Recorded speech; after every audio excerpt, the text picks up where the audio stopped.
Just ahead on CTV News. A popular entertainment venue is looking to have an economic boom in the county. I'm Katara Jones. I'll have all those details coming up on CTV News. And are potholes wreaking havoc during your commute? You have to put your hazards on, and just the slower you go over it, the less kind of damage or jarring you're going to get. And with the snow melting, we have tips to get you prepared for possible flooding. These stories and more on CTV News, starting now.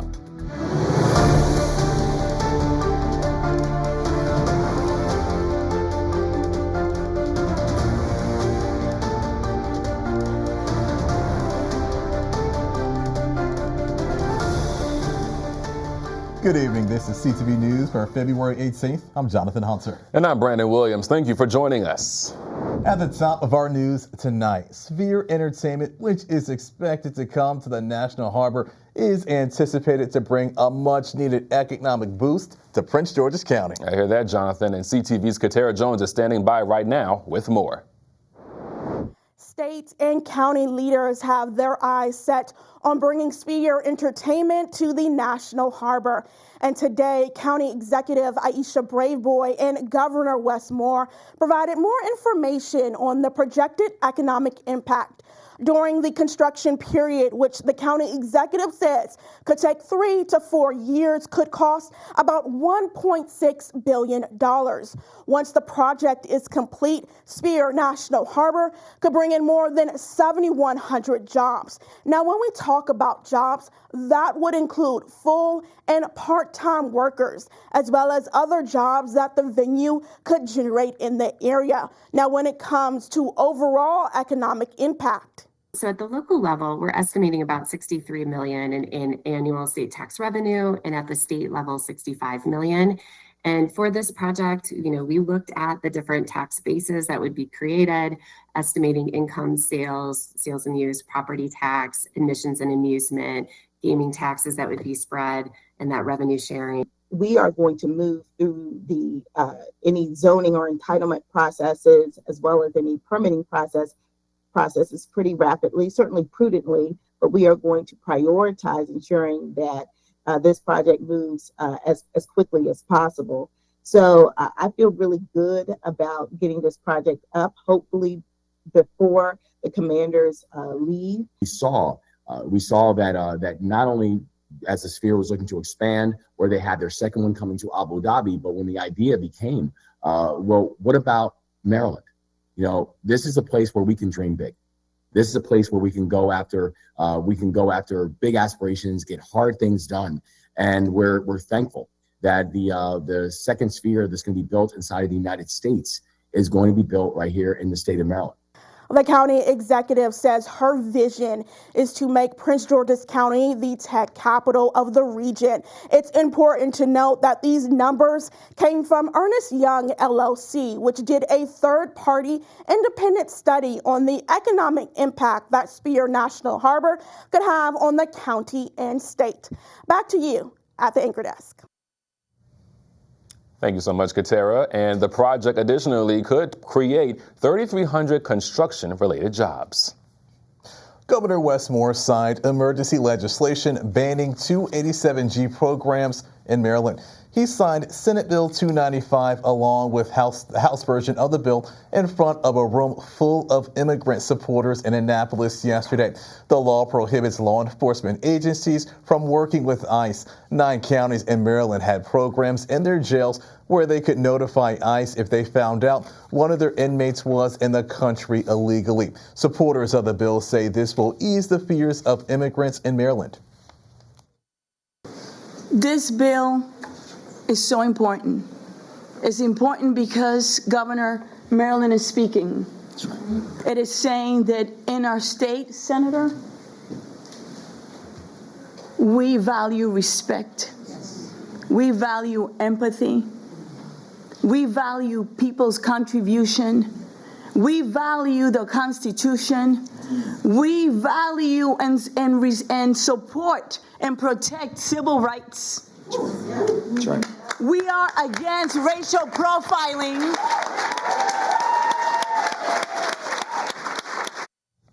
Republican lawmakers and several sheriffs are not in favor of the bill, arguing this will not make Maryland safer. A federal judge has blocked immigration officials from redetaining Kilmar Obrego Garcia.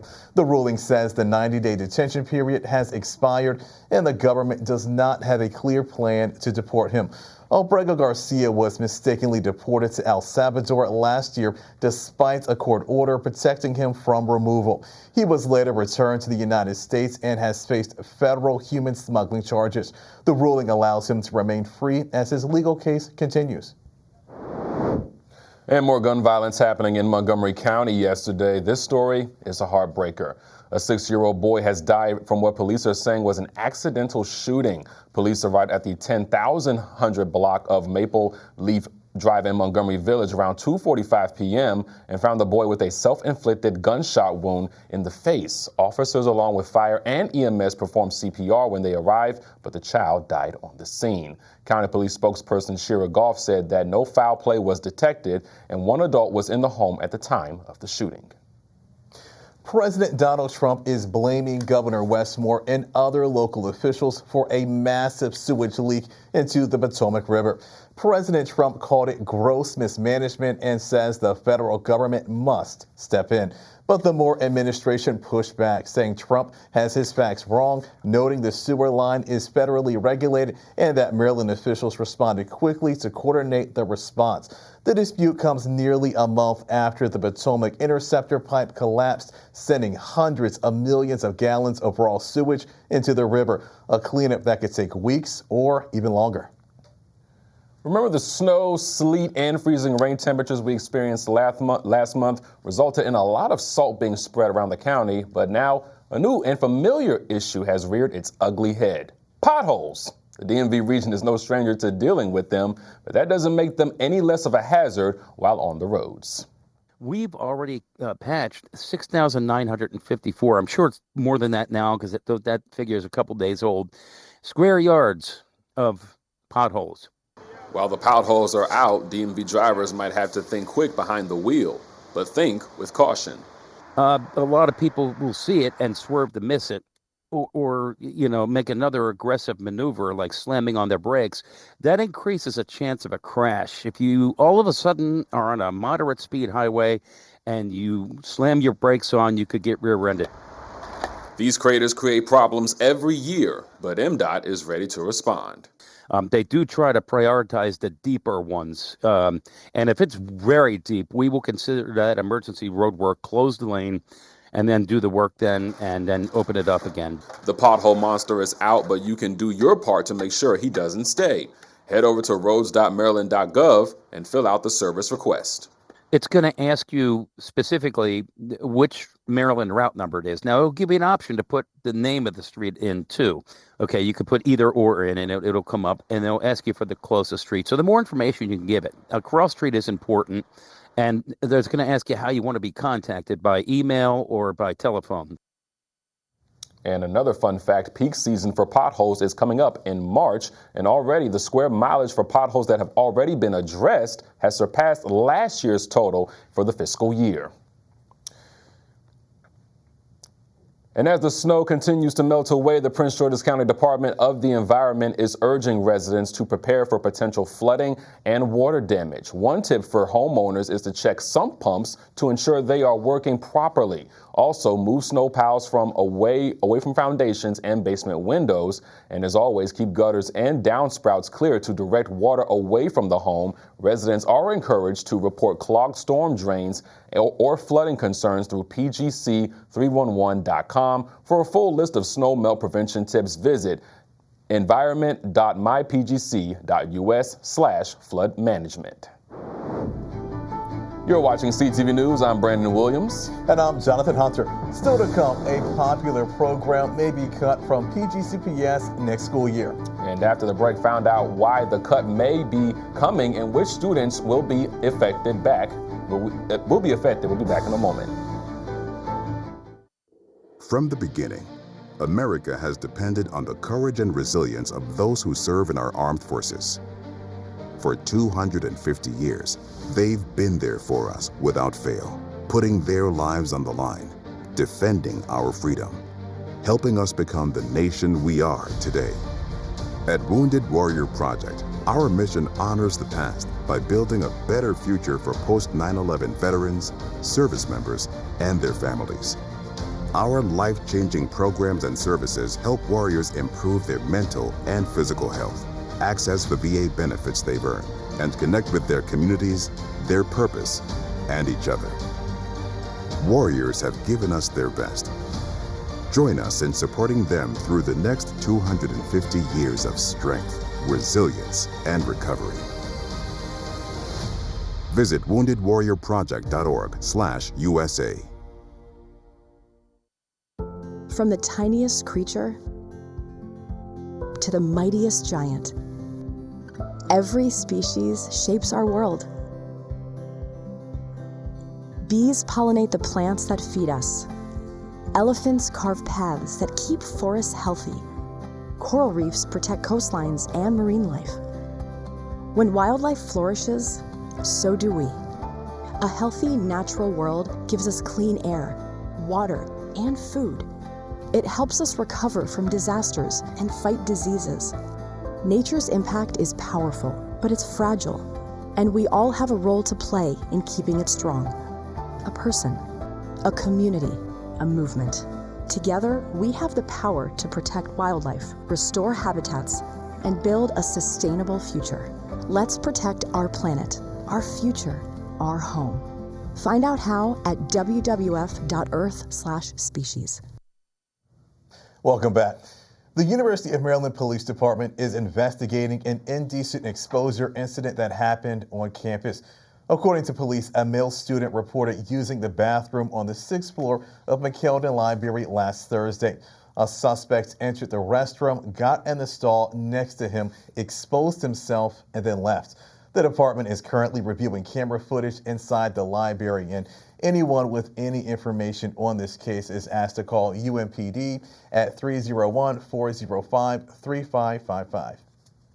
I bet that was a scary sight. Parents in the county are speaking out after learning some language immersion programs could be cut amid budget concerns. School officials confirmed the Chinese immersion program at Paint Branch Elementary and the Spanish immersion program at Capitol Heights Elementary are under review. This comes as the school system faces a budget shortfall. Parents say eliminating the programs would disrupt students' language pathways into middle and high school. Many have signed petitions and are urging the Board of Education to keep the programs in place.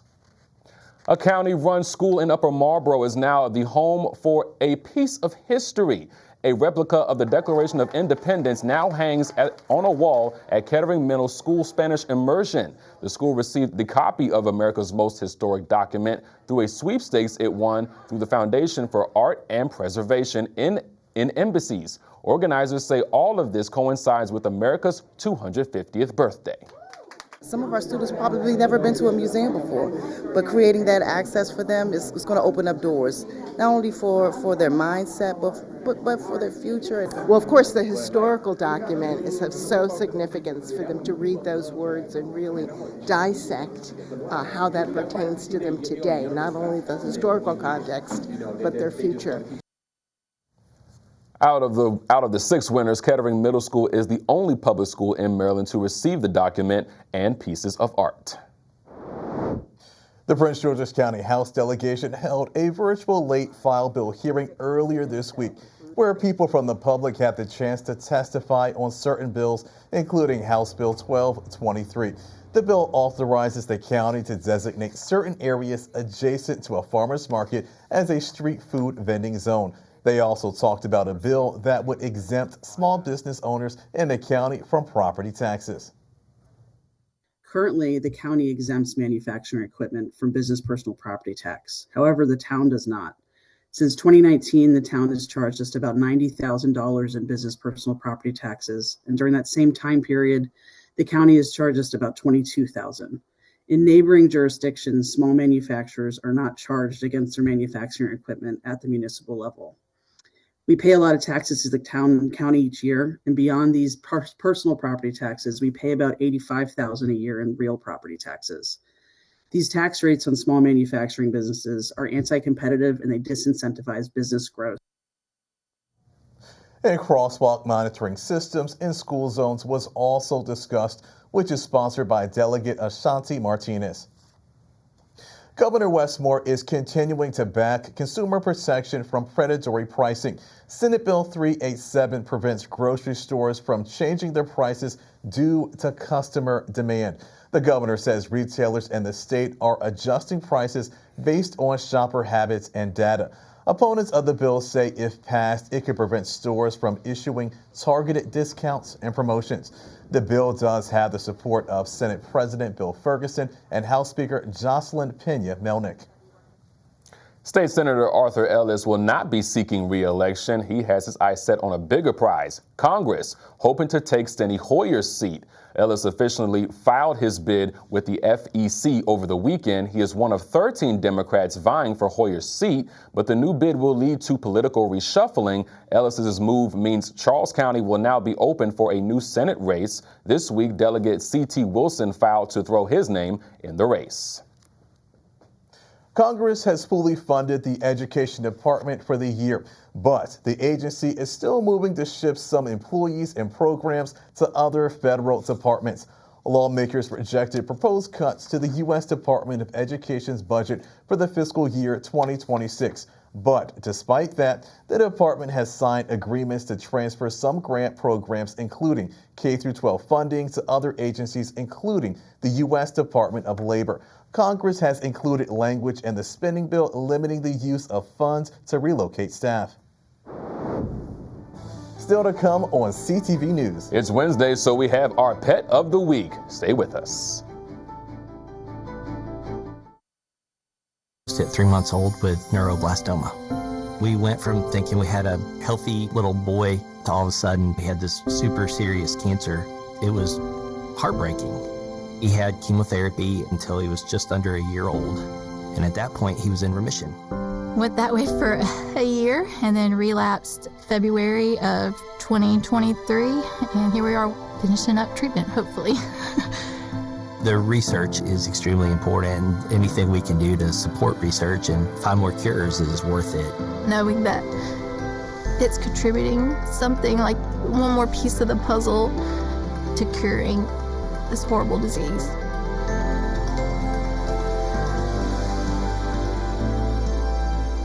We all want the same thing.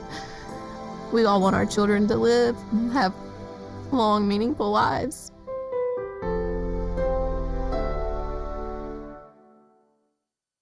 When a child is fighting a critical illness, there's one truth that touches us all. Every child deserves a childhood.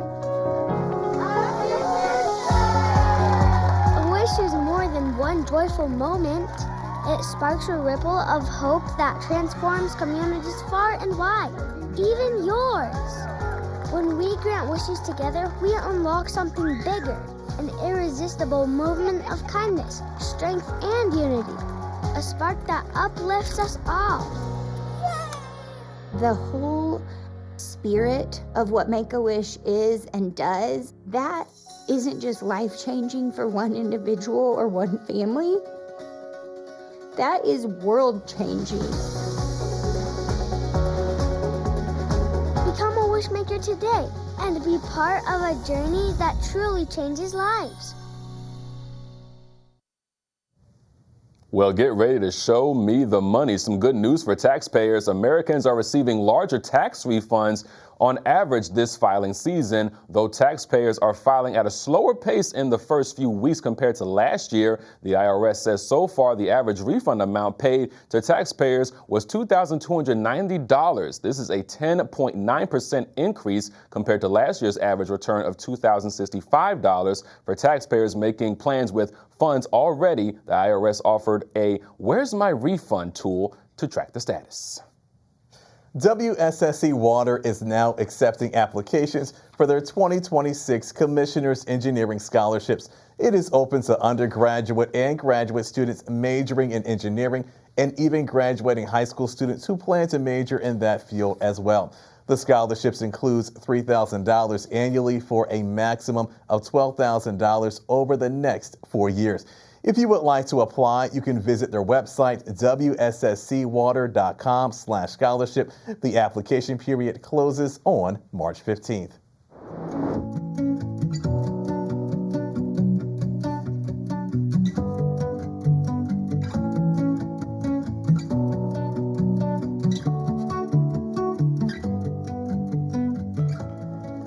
Ready to fall head over paws for a new best friend? Say hello to our pet of the week, Charlie. This 9-year-old gray domestic short hair has been at the shelter since February 14th, and he's still waiting for his forever home. Weighing in at 23 pounds, Charlie is ready for a loving companion to help him settle into a new home and maybe start a little weight loss journey together. He's a big guy with a shy side, but give him some head rubs, some ear scratches, and a few treats here and there, and he'll warm right up to you. We have a 9-year-old domestic short hair named Charlie. Came in as an owner surrender. Unfortunately, his owner passed away, so he's here and available for adoption. So Charlie, he's more laid back and reserved. So with him being 9 years old, more quiet and subtle home would be perfect for him. So Charlie does like head rubs and back rubs, so he's a very affectionate cat, so he should be good with all kids and ages.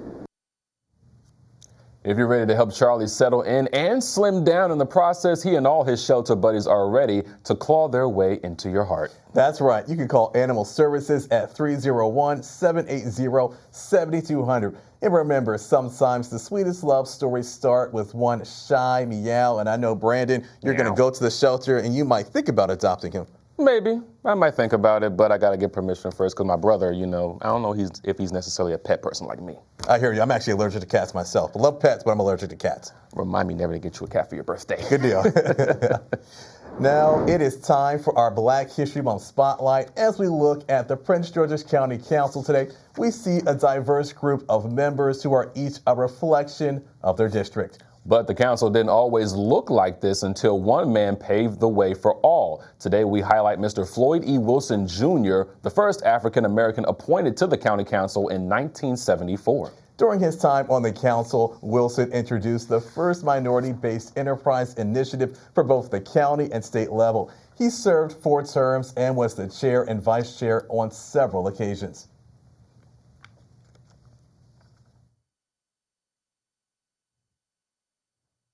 But that was an eye-opening experience because this was, of course, a time when racism was very much alive.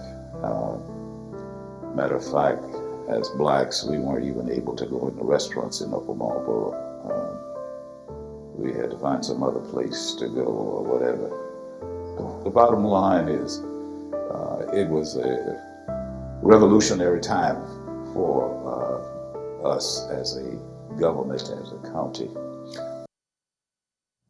And Wilson is the former owner and operator of 3 daycare centers in the county. And right now, he is currently the founder and president of the Floyd E. Wilson Jr. and Associates, LLC. Don't Move, Simon Buggs has our Wednesday sports page. That's right. What's going on today, Simon? Stay right there for your Wednesday sports page, everyone, because I have an exciting recap for you on the first day of the state track and field championships. Find out which Prince George's County schools took home medals when we come back.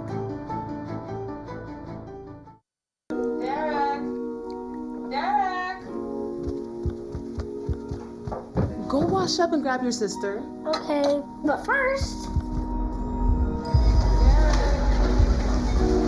Where's Grandma? Hey, Mama. Ma. I'm worried about Mom. Mom? She's fine. These the ones, right, Mama? Yeah. Groundlings. Sweet potatoes. Sweet potato. Daddy, it's salty. Grandma's just getting old. Some things come with age. And some don't.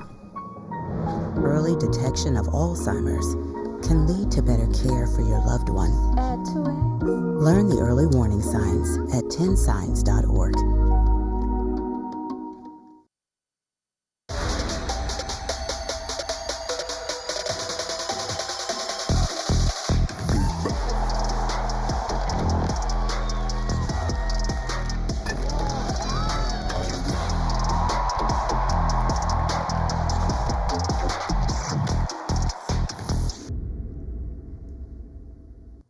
Okay, sports fan, I've got a packed segment for you guys today. Now, track and field fans, you're going to love this first story as the state track and field championships began yesterday. From the high jump to the hurdles, the state's best track and field athletes from Class 1A and 4A schools competed at the Prince George's Sports Learning Complex to try and bring a state championship medal back to their schools. Now, Prince George's County was well represented in this exciting event, and I was able to catch up with some athletes from the area who won medals and asked them about the events they competed in.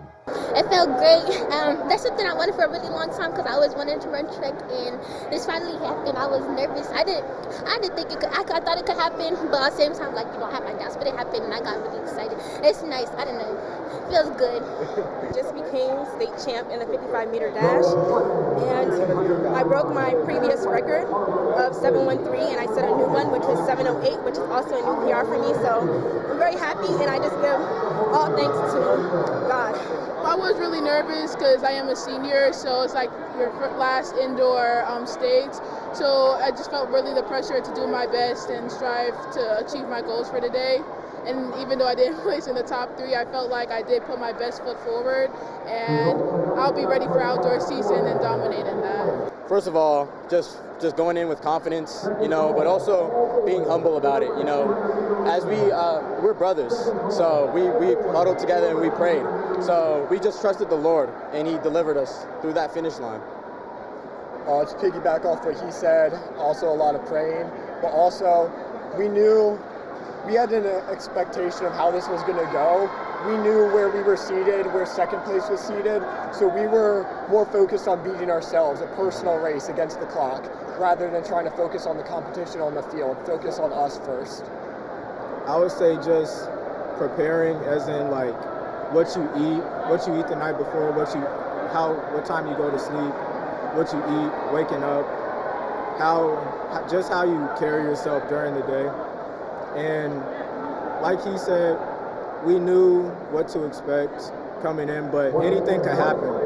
So we just needed to make sure everybody was prepared, everybody was ready to run. For me, it was the confidence. I knew that we had a reasonable time ahead of the second place. So my mentality was run strong, run from the front, and dominate the whole time. Moving on to more high school sports news, there was some basketball action last night. Beginning with the girls, CMIT South beat Potomac 53-27. Parkdale moved to 12-3 after taking down Eleanor Roosevelt 44-35. And finally, the Bowie Lady Bulldogs took down Flowers 52-44. And on the boys' side, Wise cruised to victory against Bladensburg, winning 96-78.